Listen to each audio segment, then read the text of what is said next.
Hi guys, so what I want to do today is just do a quick video just about foot pressures when we're doing some squatting, some deadlifting, some lunging and also doing step ups, okay? So a lot of the time we just worry about getting reps out rather than the quality of the rep and how we're actually using our muscles. So a lot of the time we'll spend most of the energy through the heels, which doesn't activate the glute muscle brilliantly. We rely quite heavily on our lower back, especially when we're squatting. So what we want to do is just teach you a couple of little tricks just when you're squatting to try and implement them, and you're going to find that you're going to activate muscles much better, and also you're going to reduce that risk of injury in your lower back as well as kind of knees, hips and ankles. Okay, so what we're going to do to start with is we're just going to get the squat pattern, okay? But what I want to teach is just about the midfoot. So I've talked about it a little bit before. In terms of the foot, you've got obviously the heel and the forefoot, so that mainly your toes. The midfoot, we're looking at basically the base of your big toe. So if you were underneath, it's just on the ball of your big toe, okay? So when we're saying push through your midfoot, that's kind of the area. So if you had shoes on, you're looking at about your laces, okay? Right, come on in. So we'll start this with the squat to begin with. So if you turn and face the camera for me to begin with. So what I want you to do is just squat down for me. As you go down, good. The weight's naturally going to go into your heels. I'm going to hold you here. The weight's naturally going to go to your heels, okay? When you go into hip flexion, so when you bend at the hips, the weight's naturally going to go back, okay? And then push up and push up through your midfoot. Okay, good.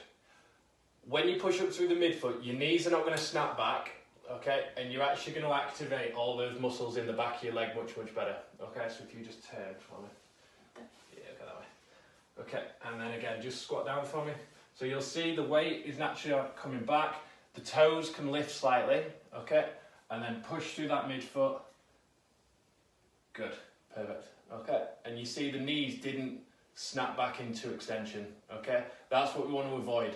So we want to slow down the extension mechanism, okay? And we do that by putting all the pressure through your midfoot when you lift, okay? So if you just do a couple for me, just nice and slow. So just weight naturally goes to the heels and then push through that midfoot. Good, and again. And push through the midfoot, perfect. So what you can see as well, just do two more for me. If you look at the lower back, we're coming forward a little bit, but we're not really sort of leaning forward, and that's because the weight's distributed properly, and then as you push up, you naturally come up, okay? We're not hinging at that lower back to come back up, so that takes a lot of pressure off that lower back and relies more back of the knee, hamstrings, and into those glutes, okay? What we'll do now, we'll look at a deadlift, because we're in this position anyway. So what I want you to do, if you imagine you've got a bar, if you just lean forward, as you lean forward, the weight, again, because we've bent here, is going to go to the heels.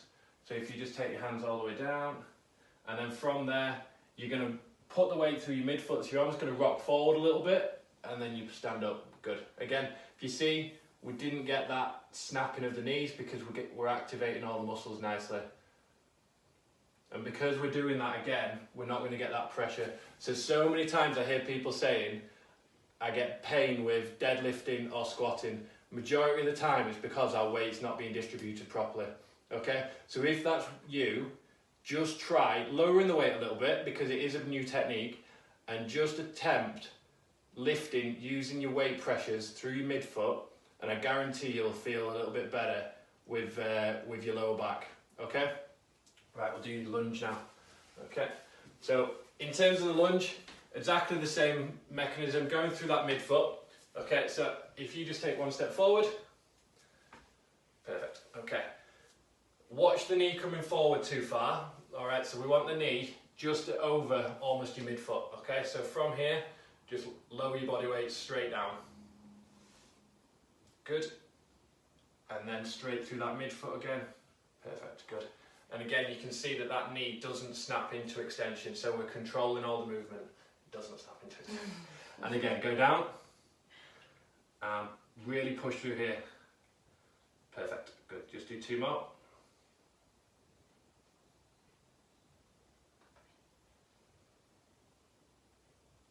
Good, perfect. Good. Right, and then the last one, what I want to do is just doing step ups, okay? So it's quite an exercise that a lot of people do. Unfortunately, a lot of people do them wrong again. So we're going to give Rosie quite a high step. Just watch out for that light. Right, so if you just do a couple to start with, I haven't coached Rosie this yet, so it'll be interesting to see how she goes. Can we change legs? Can do, yeah.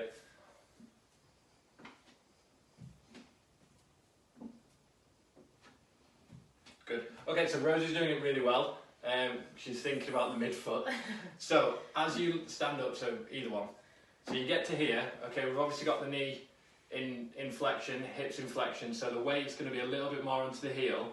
As we rock forward, the weight needs to come straight onto that midfoot, okay? As you stand up, so you stand up from there.